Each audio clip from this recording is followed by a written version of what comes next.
నమస్తే welcome to S9 TV news బులెటిన్ల ముందుగా హెడ్లైన్స్ చూద్దాం. విద్యుత్ సంస్కరణలపై కేంద్రం వెనకడుగు అంటూ వస్తున్న కథనాలపై మంత్రి జగదీష్ రెడ్డి స్పందించారు.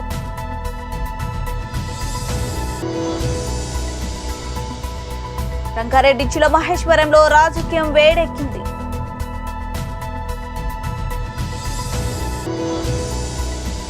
ఆషాఢ బోనాల ఉత్సవాలకు ఘనంగా ఏర్పాట్లు చేస్తున్న మంత్రి తలసాని శ్రీనివాస్ యాదవ్.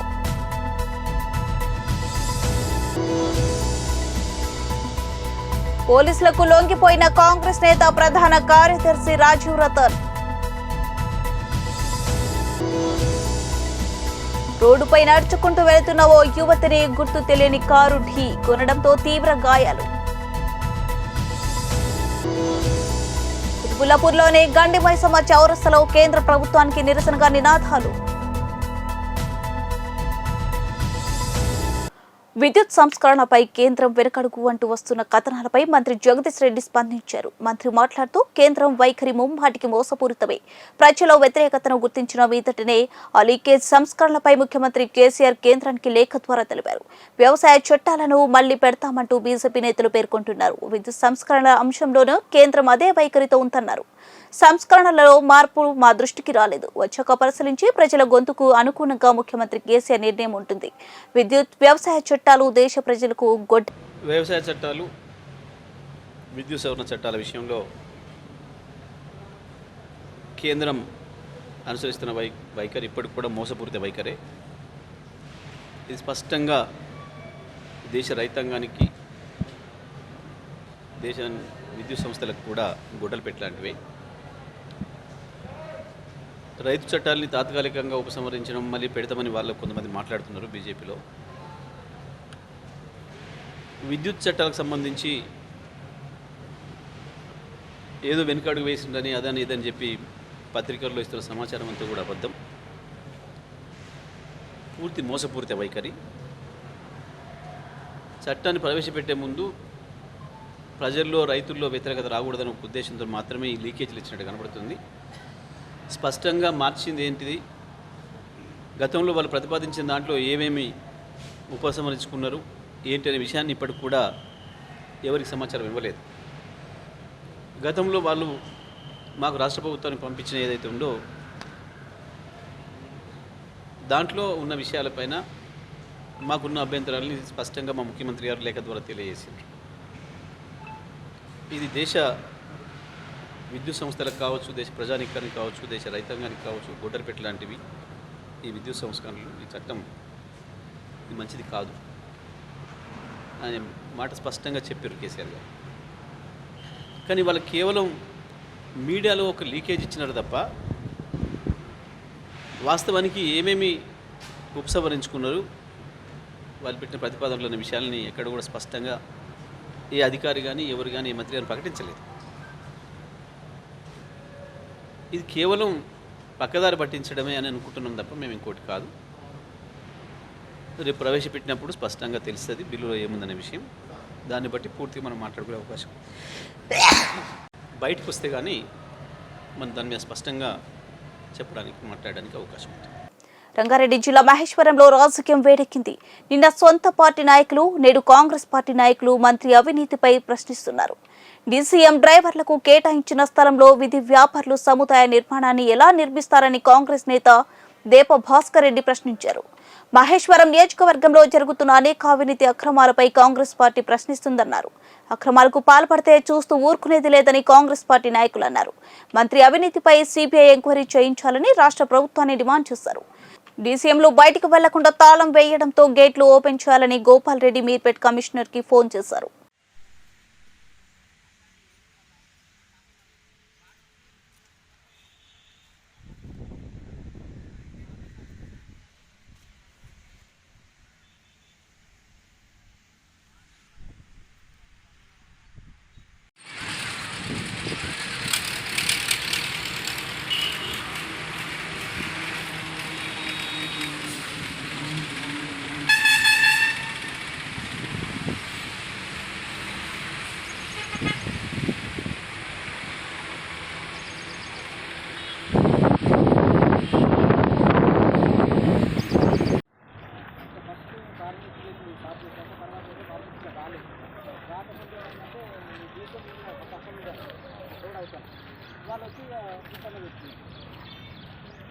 ఇంకోటన్నా ఇది ఎఫ్సిఎల్ నిర్మాణాలు చేపట్టరాదనేది ఒక జీవోనే ఉంది.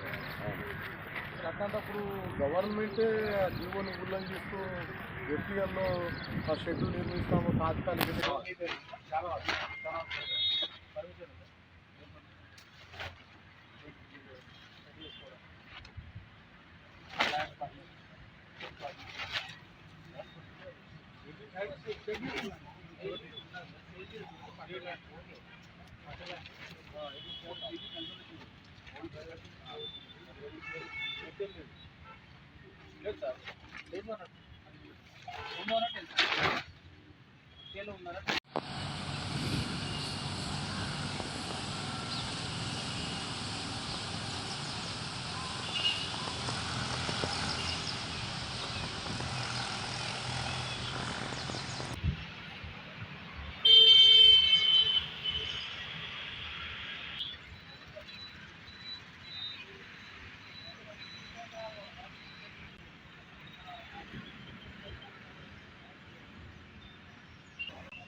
అంటే ఆ పాలక వర్గమే ఈ బండ్లను సీజ్ చేస్తూ గేట్ తాళం వేసేయమని చెప్పారా సార్?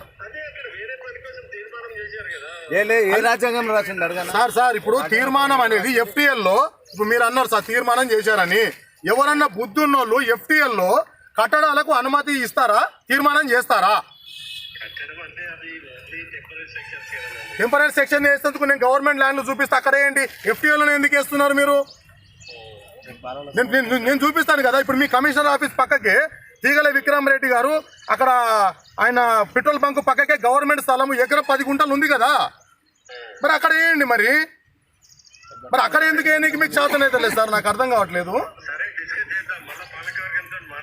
పాలక వర్గం కాదు సార్, పాలక వర్గం దేనికోసం ఉంది? ప్రజలను పరిరక్షించేందుకు ఉంది, ప్రజలను కాపాడుతందుకు ఉంది, ప్రజలను మోసం చేయడానికి ఉందంటారా సార్?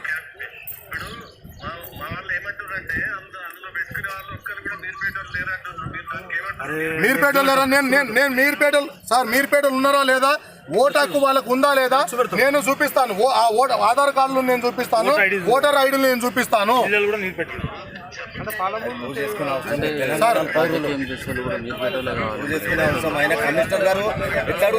సార్. ఇంకోటి, ఇప్పుడు మీర్పేట మున్సిపల్ కార్పొరేషన్ లో ఉన్న వాళ్ళకే ఇక్కడ ఇవ్వాలనే ఏమైనా రూల్ ఉంటుందా సార్? అట్లా స్థానికులకు ప్రాధాన్యత ఇవ్వాలని ఉంటది. రంగారెడ్డి జిల్లా మీర్పేట్ కార్పొరేషన్ లో జరుగుతున్న కబ్జాలపై కదిలిన అధికార యంత్రాంగం మీర్పేట్ సంధ్యా చెరువు వద్ద ఉన్న సర్వే నెంబర్ 161లో తాత్కాలికంగా నిర్మించిన గోడను అధికారులు తొలగించారు. మంత్రి సబితా ఇంద్రారెడ్డిపై సిబిఐ ఎంక్వైరీ చేయించమని ముఖ్యమంత్రి దృష్టికి తీసుకెళ్తా ఆరోపించారు. మహేశ్వరం నియోజకవర్గం మీర్పేట్ మున్సిపల్ కార్పొరేషన్లోని మంతమల్లమ్మ నుండి బాలాపూర్ చౌరస్తా ప్రధాన రహదారికి ఆనుకొని ఉన్న సంధ్య చెరువు FTL మంత్రి సబితా ఇంద్రారెడ్డి బంధువు 1 ఎకరా స్థలం కబ్జా పెట్టి అక్రమ నిర్మాణాలు చేస్తున్నారని టీఆర్ఎస్ నేత కొత్త మనోహర్ రెడ్డి ఆరోపించారు. వాటిని అధికారులు చూసి చూడనట్టు వ్యవహరిస్తున్నారన్నారు. కబ్జాలు జరుగుతున్నాయో, చెరువులలో కబ్జాలు, మరి అదేవిధంగా పాఠశాలలలో కబ్జాలు, మరి నిన్న మేము సంద చెరువుని జిల్లాగూడలో సంద చెరువుని సందర్శించడం జరిగింది. మరి అక్కడ FTLలో ఏదైతే నిర్మాణాలు కాంపౌండ్ వాళ్ళు కట్టుకొని యథేచ్ఛగా సుమారు 20 కోట్ల ల్యాండ్, అంటే 2,000-3,000 గజాలు, ₹1,00,000 మెయిన్ రోడ్డు ప్లాట్ కాబట్టి ₹1,00,000 గజం ఉన్న ప్రాంతం అది. సుమారు 20 కోట్ల జాగాని కబ్జా చేసి మరి స్థానిక నాయకుల అండదండలతోటి మరి మేము నిన్న సందర్శన జరిగింది. వెంబడే మరి నిన్న ప్రెస్ మీట్ కూడా అక్కడే ఏర్పాటు చేసి ప్రెస్ వాళ్ళందరినీ కూడా పిలిచి మరి లైవ్ ఏముందో వాస్తవంగా చూడండి అని చెప్పి అక్కడే చెప్పడం జరిగింది.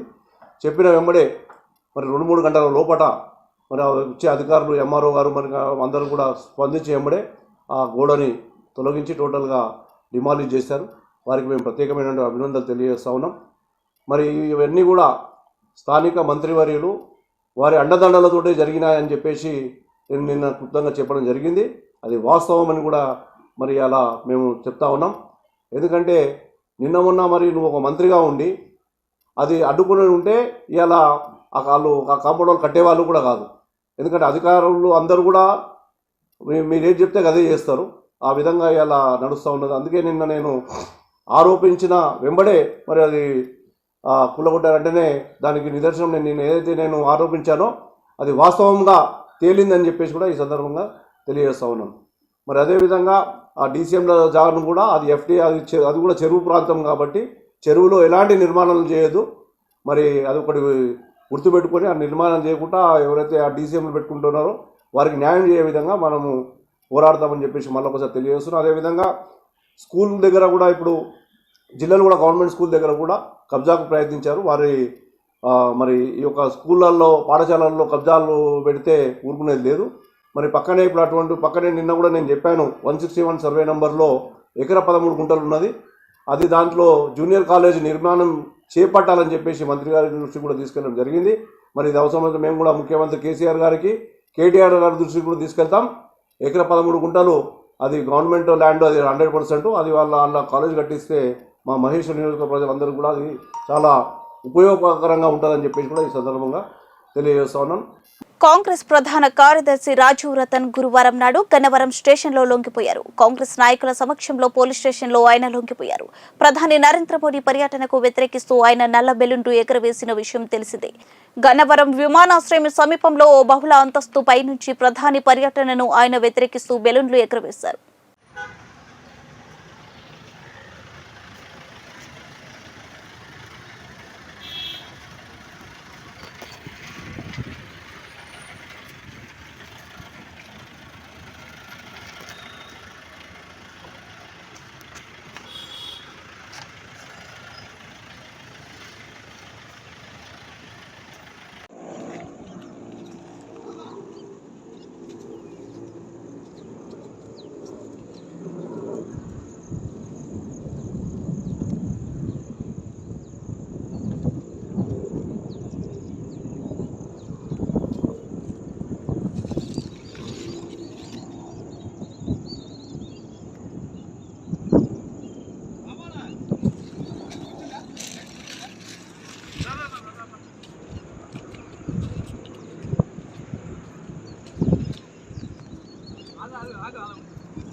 ఆషాఢ బోనాల ఉత్సవాలకు ఘనంగా ఏర్పాట్లు చేస్తున్నట్లు మంత్రి తలసాని శ్రీనివాస్ యాదవ్ అన్నారు. గురువారం నాడు మాసం ట్యాంక్లోని తన కార్యాలయంలో ఓల్డ్ సిటీ బోనాల ఉత్సవాల నిర్వహణపై మంత్రి సమీక్ష నిర్వహించారు. మంత్రి మాట్లాడుతూ కరోనా కారణంగా 2 సంవత్సరాల పాటు బోనాలు నిర్వహించలేకపోయాం. ఈ నెల 17న సికింద్రాబాద్ మహంకాళి, 24న ఓల్డ్ సిటీ బోనాలకు ప్రభుత్వం ఆధ్వర్యంలో అన్ని ఏర్పాట్లు జరుగుతున్నాయి. 18న మహంకాళి అమ్మవారి అంబారి ఊరేగింపు, 25న అమ్మవారి దేవాలయ అంబారి ఊరేగింపు ఉంటుంది. ప్రధాన దేవాలయ వద్ద సాంస్కృతిక శాఖ కళాకారులచే సాంస్కృతిక కార్యక్రమాలు, చార్మినార్ వద్ద 500 మంది కళాకారులతో కళా ప్రదర్శన ఉంటాయన్నారు. గతంలో కంటే అధికంగా భక్తులు వస్తున్న నేపథ్యంలో శాంతి భద్రతల పరిరక్షణకు అదనపు పోలీసు సిబ్బంది ఏర్పాట్లు చేసినట్లు అన్నారు. మీ ప్రాంతాలలో మీరు కూడా బ్రహ్మాండంగా జాగ్రత్తగా ఈ కార్యక్రమాన్ని గొప్పగా నిర్వహించడానికి ఈ పండుగ విశ్వవ్యాప్తమైంది. అంటే ఈరోజు అమెరికా కానీ, ఆస్ట్రేలియా కానీ, లండన్ కానివ్వండి, దుబాయ్ కానివ్వండి, అంటే ప్రపంచ దేశాలలో కూడా బోనాల జాతర జరుపుకునేటువంటి పరిస్థితి వచ్చిందంటే మరి తెలంగాణ ప్రభుత్వం చేస్తున్నటువంటి కృషి, ఆ కమిట్మెంట్ మీకు అందరికీ తెలుసు. నేను మీడియా మిత్రులు కూడా అభినందనలు తెలియజేస్తున్నాను. మీ మాధ్యమాల ద్వారా విశ్వవ్యాప్తమై కాబట్టి ఈ కార్యక్రమాలకు మరి కల్చరల్ డిపార్ట్మెంట్ కానీ ఇంకా మిగిలిన కార్యక్రమాలు ఏముంటాయనేటువంటి ఉద్దేశంతో నేను పెద్దలందరితో కూర్చొని ఇప్పటివరకు చర్చలు జరిగినాయి. డెఫినెట్గా వాళ్ళు అనుకున్న మేరకు పూర్తి స్థాయిలో మరి ప్రభుత్వం సహకరిస్తుంది. మీకేమన్నట్టు అడగల్ ప్రొటెక్షన్ అనేది మనకున్న ఇంటెలిజెన్స్ కానీ లేకపోతే ల్యాండ్ ఆర్డర్ విషయంలో కానివ్వండి, ట్రాఫిక్ డైవర్షన్స్ ఎట్లా ఉండాలి అవే మొదలే ప్లాన్ చేసుకుంటాం. ఒకటి, ఈసారి అదనంగా ఫ్లాటన్స్ తెప్పించుకుంటున్నాం. ఎందుకంటే పెరుగుతున్నటువంటి రద్దీని కూడా బేస్ చేసుకొని శాంతి భద్రతల విషయంలో ఎక్కడ ఎటువంటి ఇబ్బందులు లేకుండా. రెండోది, కొన్ని దొంగతనాలు కూడా జరుగుతుంటాయి జనరల్గా. మరి మొత్తం హైదరాబాద్ అంతా సీసీ కెమెరాలు ఉన్నాయి. ఎవరు ఎక్కడికి పోయే సమస్యనే లేదు, వెంటనే పట్టుకోవడం జరుగుతుంది. రెండోది, పవిత్రమైనటువంటి పండుగలో ప్రధానమైనటువంటి భూమిక పోషించేది మహిళలు పొద్దున్నే లేచి బోనాలు తీసుకొని రావడం. కాబట్టి ఉమెన్ పోలీస్ ప్రొటెక్షన్ కూడా పెంచుతాం. రెండోది, చాలా పెద్ద ఎత్తున ఫోర్స్ పెట్టుకుంటాం. ఎందుకంటే మాకు బల్కం పెట్టుకుని తేలిపోయింది ఈసారి చాలా విపరీతంగా వస్తారనేది కూడా అర్థమవుతుంది. కాబట్టి అన్ని జాగ్రత్తలు తీసుకుంటాం. ఏ లోటు ప్రభుత్వ పక్షాన రాకుండా అన్ని ప్రికాషన్స్ తీసుకుంటాం.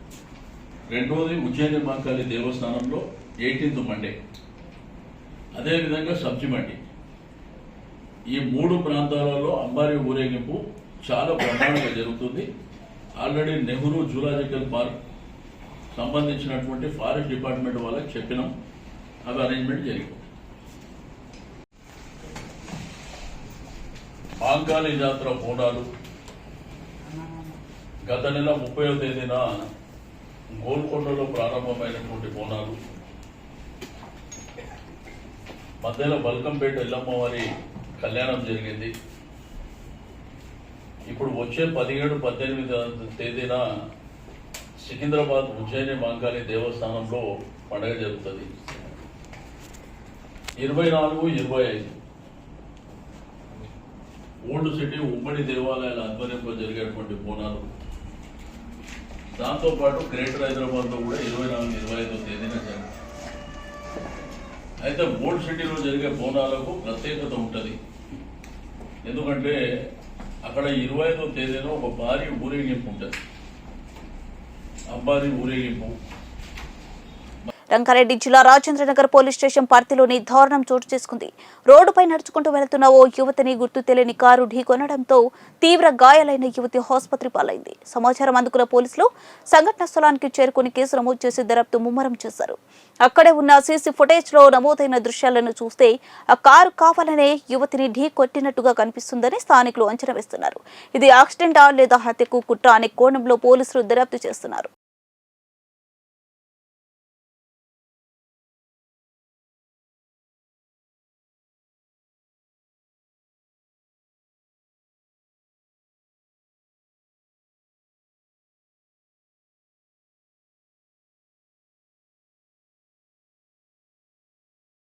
కేంద్ర ప్రభుత్వం పేద ప్రజలతో ఆడుకుంటూ ఇష్టరీతిలో నిత్యావసర ధరలు పెంచుకుంటూ దేశంలో రాక్షస పాలన సాగిస్తుందని ఎమ్మెల్సీ టీఆర్ఎస్ పార్టీ మేడ్చల్ జిల్లా అధ్యక్షుడు షంభిపూర్ రాజు ఎద్దేవా చేశారు. కుతుబులపూర్లోని గండిమైసమ్మ చౌరస్తాలో కేంద్ర ప్రభుత్వానికి నిరసనగా గ్యాస్, పెట్రోలియంపై పెంచిన ధరలు తగ్గించాలని బైపోడి బై మోడీ అనే నినాదాలతో ఫ్లెక్సీలను ఏర్పాటు చేసి రోడ్డుపై కట్టెలపోయి ఏర్పాటు చేసి పాలు కాసి నిరసనలు తెలిపారు. ఈ కార్యక్రమంలో జీహెచ్ఎంసీ మేయర్తో పాటు దుండికల్ కోంపల్లి మున్సిపాలిటీ టీఆర్ఎస్ శ్రేణులు, టీఆర్ఎస్ పార్టీ మహిళలు పాల్గొని కేంద్ర ప్రభుత్వం మోదీకి నిరసన తెలిపారు. ఎమ్మెల్సీ మాట్లాడుతూ దేశ ప్రజలందరూ కేంద్ర ప్రభుత్వాన్ని బొంద పెట్టే దిశగా అడుగులేస్తూ తెలంగాణ రాష్ట్ర ప్రభుత్వం కేసీఆర్ దిశగా చూస్తున్నారని, రాబోయే కాలంలో దేశ రాజకీయాలన్నిటికీ తెలంగాణ కేంద్రంగా మారబోతుందని ఎమ్మెల్సీ షంభిపూర్ రాజు అన్నారు.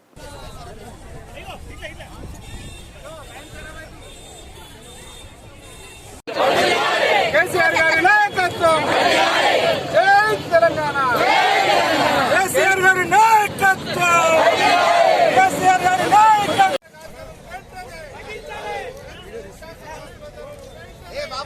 వెంటనే పెరిగిన గ్యాస్ ధరలు వెంటనే, పెరిగిన గ్యాస్ ధరలు వెంటనే, పెరిగిన గ్యాస్ ధరలు వెంటనే, పెరిగిన గ్యాస్ ధరలు వెంటనే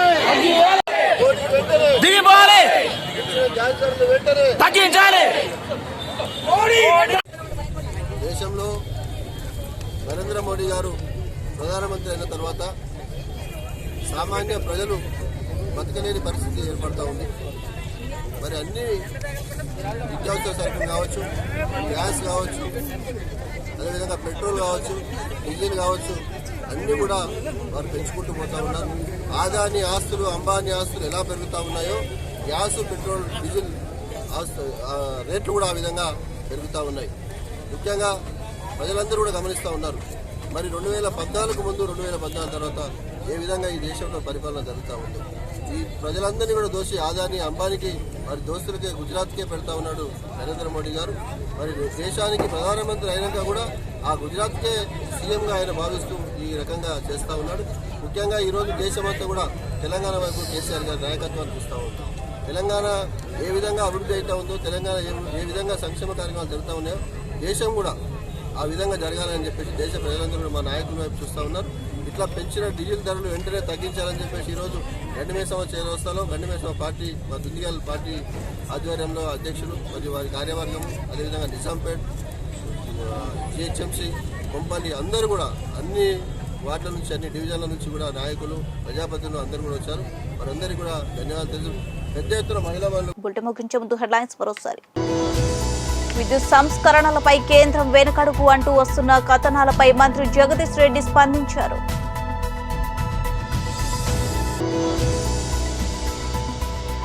రంగారెడ్డి జిల్లా మహేశ్వరంలో రాజకీయం వేడెక్కింది.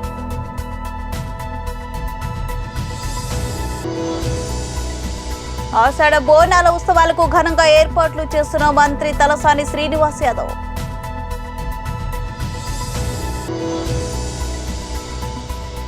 పోలీసులకు లొంగిపోయిన కాంగ్రెస్ నేత ప్రధాన కార్యదర్శి రాజీవ్ రతన్. రోడ్డుపై నడుచుకుంటూ వెళుతున్న ఓ యువతిని గుర్తు తెలియని కారు ఢీ కొనడంతో తీవ్ర గాయాలు. కుతుబుల్లాపూర్లోని గండిమైసమ్మ చౌరస్తాలో కేంద్ర ప్రభుత్వానికి నిరసనగా నినాదాలు. ఇవి బులెటిన్ విశేషాలు. మరో బులెటిన్లో మళ్ళీ కలుద్దాం.